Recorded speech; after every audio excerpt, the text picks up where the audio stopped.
Hi, I'm Van Phillips, European Tour winner and PGA coach, and in today's lesson I'm going to deal with that real amateur game killer, and that's early lead wrist breakdown into impact.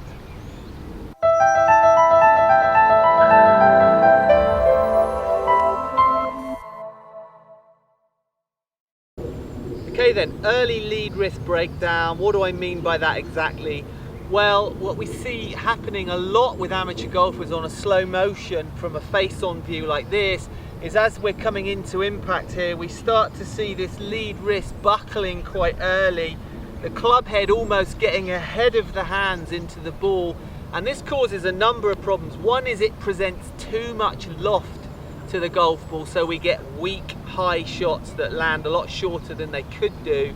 Secondly, when we let that lead wrist buckle early, we also can get some very poor strikes. We can get ground contact early sometimes. If we're lucky enough to miss the ground, it's not a better alternative. We generally then get too much of an upward blow and we catch the ball in the middle and we thin it. So if we're going to get a nice descending blow, compress the ball maximally, present the right loft to the ball as well, and get a much more piercing trajectory, we need to try and get the handle of the club in front of the head at impact, okay? And we need to keep that lead wrist in a slightly more bowed position, okay? Or a flexed position, okay? Extending the wrist is when it cups, flexing the wrist is when it bows, and we're definitely after the latter there. We want a nice flex wrist at impact. Now, what I'm going to advocate is a couple of drills here. Firstly, I'd like you to just make some half swings. I've just got a wedge here. It's a great idea to start off with a short club, and I'd like you to quite simply make a few very small swings, almost waist high backswings there, and I want you to focus on feeling a bit of lag. It's lagging motion, like cracking a whip. So I'd like you to observe as you take the club away that very little is happening in that lead wrist. And then I'd like you to try and create some angle. I'd like you to try and feel that lead wrist actually bowing, so that you get this sort of flowing, whip cracking like feel here. And I'd like you to just rehearse that a few times and really put your attention in this sort of half speed, if you like, as you're doing that. Put your attention on maintaining that bowed lift wrist position just through to about waist high again on the follow through, and just rehearse that a few times. So sort of half speed, trying to get this feeling of cracking a whip, feeling that lead wrist bowing there, so it goes back quite passively, and then you're going to consciously get some bow. You're going to increase the flex in that lead wrist, and you're going to just hold that through there to a restricted finish. And then I'd like you to go ahead and attempt it with a golf ball. So again, pretty slow, about 50% speed, just a small swing. And I'd like you to get used to holding that wrist position there. The ball should just be clipped away, won't go more than about 40 or 50 yards. I'm using a 50 degree wedge here. You can choose a normal pitching wedge, it doesn't really matter. But I want you to get that feeling in that lead wrist, okay? So we're going to sweep away, feel the whip crack, hold on to that bowed left wrist angle, and just get a feeling of how that feels, okay? Next phase of the drill, I'd like you to just take that sensation. Once you've done that enough times, you know, you may need to do that 30, 40, 50 times initially just to get the feeling of the wrist. Do it slowly. You've got to ingrain these things when they're not natural to you in the beginning. And then I'd like you to just take it one stage further and just start to get the backswing a little bit longer, but just see if you can hold on, again, maybe half speed. Just see if you can hold on to that sensation in the lead wrist. And I'd like you to pay attention this time to, and make this a bit of a game. It's a great idea to make things a bit more playful when you practice, and just put your awareness into how long you can keep that lead wrist in that flex position.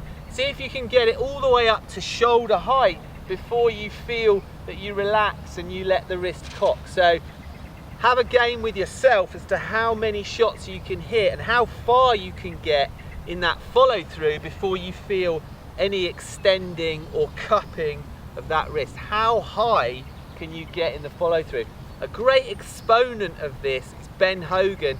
If you can go on YouTube and find some footage, there's lots of footage on YouTube of Ben Hogan swinging, and you'll notice once I've drawn this to your attention, if you watch, that Hogan did that brilliantly well. He held on for ages and ages, and finally the club would cock late in the swing, very late. So he was maintaining that bowed left wrist for a long time through impact, and that's no coincidence why he was one of the best ball strikers that's ever lived. So let's have a go at that drill now. This is going to be again about a half speed swing in general, but I'm really focusing on how long I can keep that lead wrist bowed through the shot.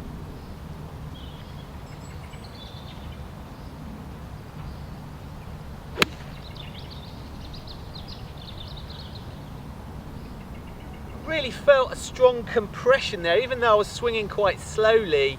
Keeping that lead wrist in that bowed position, I had a great point of contact with the ball. It felt very crisp, and I really felt that I kept the ball squashed, if you like, for a fraction of a second longer, as opposed to feeling that lead wrist breaking down and flicking early. So a couple of really good drills for you there. I'm also going to hit a couple in slow motion now, so that you can really see how I keep that wrist flexed into impact. So go ahead and watch these two.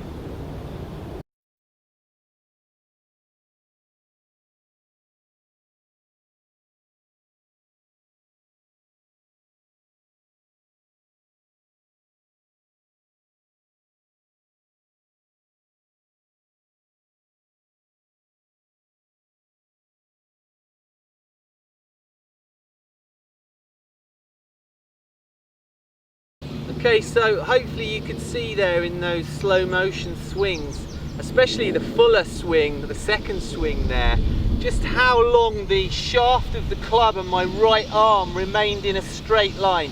You didn't see the shaft and my right arm forming a right angle until very, very late, even practically never in that swing. I was really exaggerating that, but that's the sort of feeling that you need to encourage, where you're keeping the head of the club and the hands very much in line for as long as you can. You don't want to let that head of the club get in front of the hands. This is the feeling to encourage into impact. And the more you can get that whip cracking feel, where you sweep away in one piece and then really feel that you get that bow in the lead wrist there early, you can see that automatically drives the handle in front of the club head. If you work on those two drills, half swings and 50% speed, fuller swings with a short club, you're going to improve your ability to maintain lead wrist bow into impact. It's going to help you to strike the ball. I hope you're enjoying these videos. Please subscribe if you're not subscribed already. Head over to my website. There's a wealth of information on there. Spent my whole life studying this game. It's all on there for you.